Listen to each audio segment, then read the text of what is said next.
A mysterious campaign in Toronto's West End is intensifying, from posters to a website to a video calling out what it labels the displacement of tenants in Parkdale. But what does this mean for Parkdale? Well, with each eviction, a person loses their home and the neighborhood becomes a bit less affordable. Posters plastered throughout the neighborhood target a realtor who is accused of displacement realty, defined as selling and buying affordable homes and flipping them to increase rents. The campaign gives a voice to those in the community who feel marginalized and at risk of losing their low-income units. A 30-unit rooming house has provided homes to folks with limited incomes for decades. If each of those units...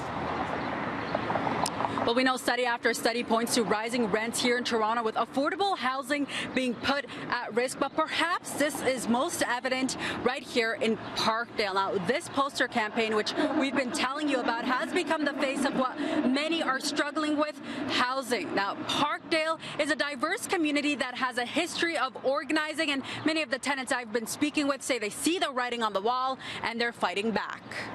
His life is not Parkdale used to be as Parkdale. It's done. It's not Parkdale no more. We live in a different, we're like in small Rosedale right now. Yes. Which is to say what? We are more in bourgeois neighborhood, not as used to be in a poverty neighborhood, you know what I mean? Like low-income people, we used to live good over here. Wahid Bayan, a Parkdale resident who says he was pushed out of his apartment at 87 Jameson and now lives in a rooming house, says he fears the next step for he and others in the West End neighborhood is homelessness. Where are we going to go? To the jungle? There's no job there. We don't own cars. We can't drive to the job site. That's why we're here in Parkdale. We're poor people.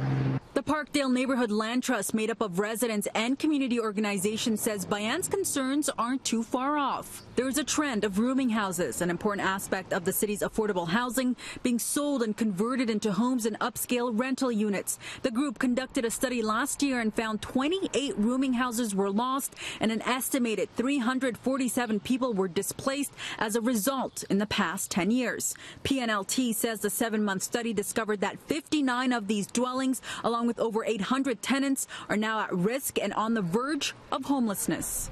So for people who are being priced out of their homes or pushed out of their homes, they're not only losing their home, but they're losing their support network. They're losing the services they need. You know, they're losing their community. And so, of course, if anyone loses their community and their home at once, it throws people into crisis. What will the future of Parkdale look like? If you know Parkdale, if you look at the news, if you watch the news, you know that Parkdale fights back. And Parkdale is very good at defending itself.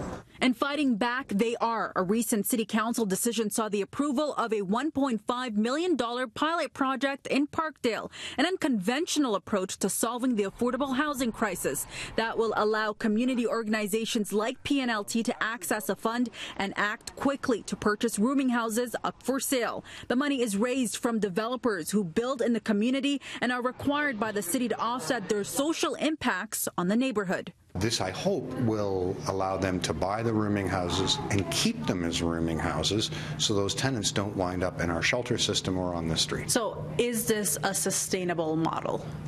Absolutely. And I hope that it's also the beginning of recognizing that public money can be used to assist in the protection of existing private market rental housing. Why should the city of Toronto and its residents pay close attention to what's happening here in Parkdale? So I think what's happening here in Parkdale is also happening elsewhere.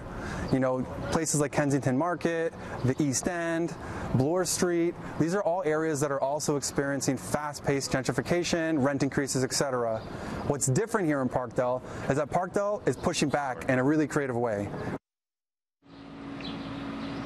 And the hope is, if this pilot project is successful here in Parkdale, it could be expanded throughout Toronto and address affordable housing concerns in other parts of the city. As to who's behind this poster campaign that can pretty much be seen throughout Parkdale, well, that's still unknown. We did send an email to an address associated with the website. We still have not heard back.